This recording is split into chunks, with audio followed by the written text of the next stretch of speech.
Diceritakan dalam sejarah Madura bahwa cucu Bukabu mempunyai anak bernama Dewi Saini alias Putri Kuning. Disebut Putri Kuning karena kulitnya yang sangat kuning. Dia senang bertapa. Dengan perkawinan batin dengan Adipodai yang merupakan putra kedua dari Penembahan Blingi bergelar Aryo Pulang Jiwo, lahirlah dua orang putra masing-masing bernama Joko Tole dan Joko Weti.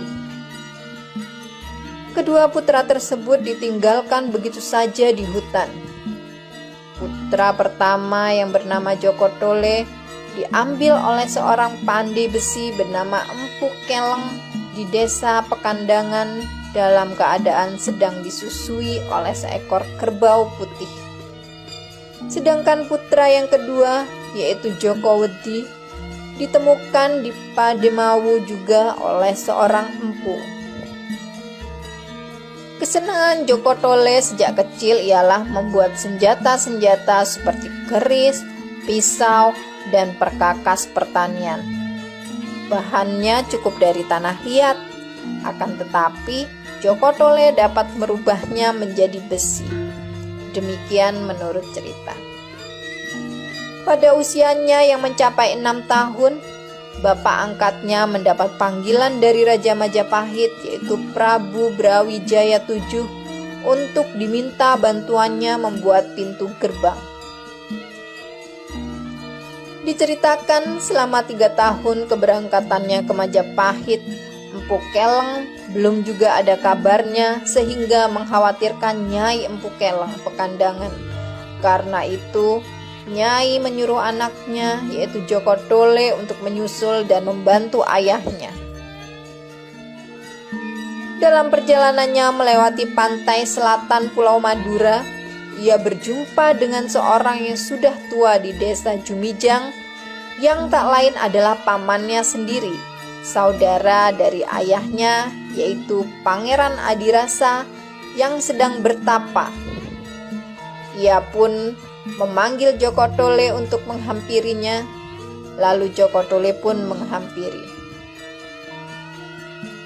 Pangeran Adirasa lalu menceritakan permulaan sampai akhir hal ihwal hubungan keluarga dan juga ia memperkenalkan adik Joko Tole yang bernama Joko Weti.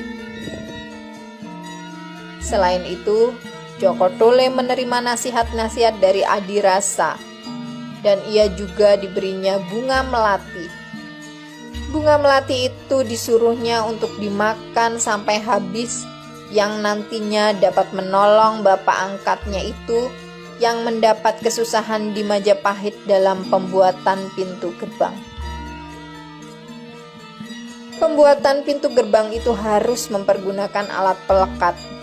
Pelekat yang nantinya akan dapat keluar dari pusar Joko Tole sewaktu ia dibakar hangus.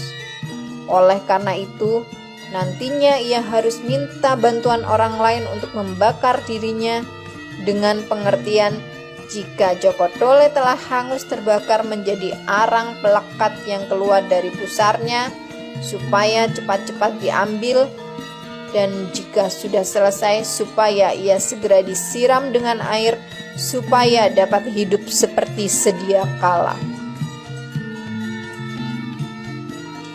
Joko Tole diberi petunjuk bagaimana cara untuk memanggil pamannya Adirasa.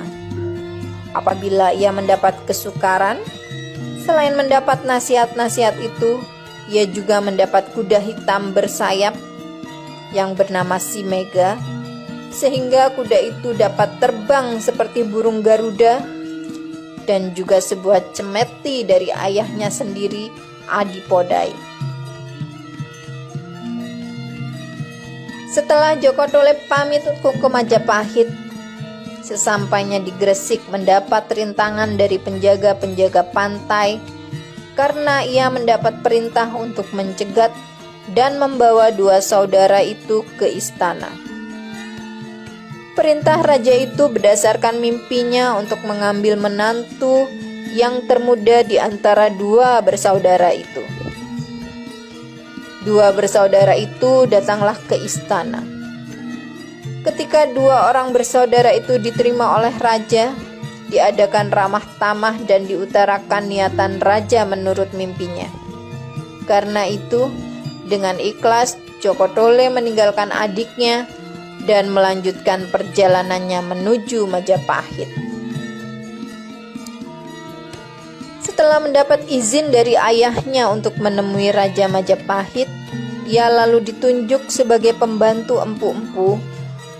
Pada saat bekerja dengan empu-empu, Joko Tole minta kepada empu-empu supaya dirinya dibakar menjadi arang.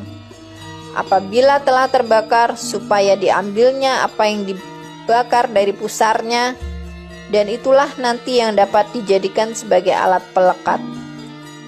Apa yang diminta Joko Tole dipenuhi oleh empu-empu, sehingga pintu gerbang yang tadinya belum bisa dilekatkan, maka sesudah itu dapat dikerjakan sampai selesai. Setelah bahan pelekatnya diambil dari pusar Joko Tole, ia lalu disiram dengan air supaya dapat hidup kembali. Selanjutnya yang menjadi persoalan ialah pintu gerbang tadi tidak dapat didirikan oleh empu-empu karena beratnya. Dengan bantuan Joko Tole yang mendapat bantuan dari pamannya Adirasa yang tidak menampakkan diri, pintu gerbang yang tegak itu segera dapat ditegakkan, sehingga perbuatan tersebut menakjubkan bagi raja, pepatih, menteri-menteri, dan juga bagi empu-empu. Bukan saja di bidang teknik Joko Tole memberi jasa-jasanya, bantuan pula misalnya dalam penaklukan Blambangan.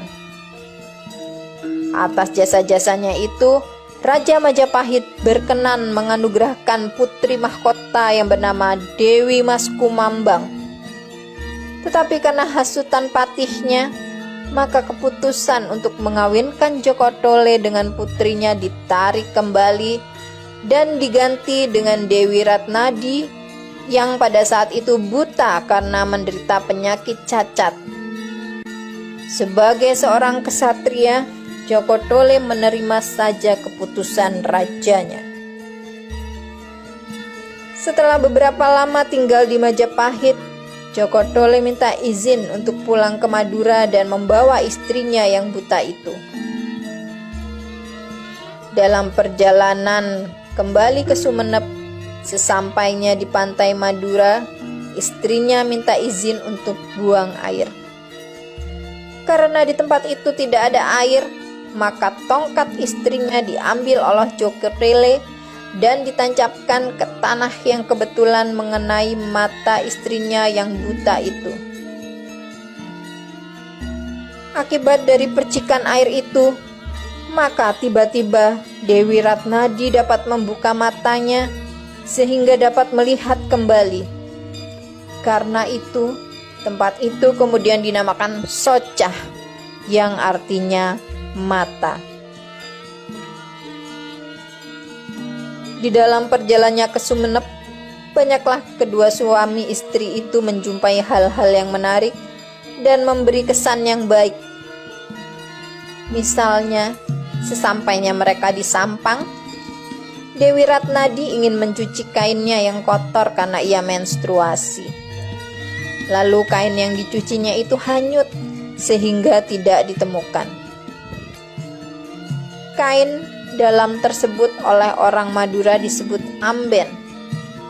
Setelah istrinya kehilangan amben, maka Joko Tole berkata, mudah-mudahan sumber ini tidak keluar dari desa ini untuk selama-lamanya. Sejak itu, desa tersebut terkenal sebagai Desa Omben. Dan ketika Joko Tole menjumpai ayahnya di tempat pertapaan di Gunung Geger, diberitahunya bahwa ia nantinya akan berperang dengan prajurit yang ulung dan bernama Dempo Abang atau Sampo Tualang, yaitu seorang panglima perang dari negeri Cina yang menunjukkan kekuatannya kepada raja-raja di tanah Jawa, Madura, dan sekitarnya. Pada suatu ketika, Joko Tole bergelar Pangeran Setio Diningrat III memegang pemerintahan di Sumenep kurang lebih pada tahun 1415. Datanglah musuh dari negeri Cina yang dipimpin oleh Sampo Tualang dengan berkendaraan kapal yang dapat berjalan di atas gunung di antara bumi dan langit. Di dalam peperangan itu, Pangeran Setio Adiningrat III mengendarai kuda terbang sesuai petunjuk dari pamannya. Pada suatu saat ketika mendengar suara dari pamannya yang berkata pukul, maka Joko Tole menahan kekang kudanya dengan keras sehingga kepala dari kuda itu menoleh ke belakang dan ia sendiri sambil memukulkan cambuknya yang mengenai Dempo Awang beserta perahunya, sehingga hancur luluh ke tanah perahu tersebut tepat di atas bancaran yang sekarang disebut Bangkalan. Sementara piring Dampo Awang jatuh di ujung piring yang sekarang menjadi nama desa di Kecamatan Kota Bangkalan, sedangkan jangkarnya jatuh di desa atau Kecamatan Socah. Dengan kejadian inilah maka kuda terbang yang menoleh ke belakang dijadikan lambang bagi daerah Sumenep. Sebenarnya sejak Joko Tole bertugas di Majapahit sudah memperkenalkan lambang kuda terbang tersebut. Di pintu gerbang di mana Joko Tole ikut membuatnya terdapat gambar seekor kuda yang bersayap, dua kaki belakang di tanah, sedangkan dua kaki muka diangkat ke belakang. Demikian pula di Asta Tinggi Sumenep. Di salah satu congkop terdapat kuda terbang yang dipahat di atas marmer. Juga pintu gerbang di rumah kabupaten yang dahulu disebut Keraton Sumenep ada lambang kuda terbang. Di Museum Sumenep juga terdapat lambang kerajaan yang ada kuda terbangnya.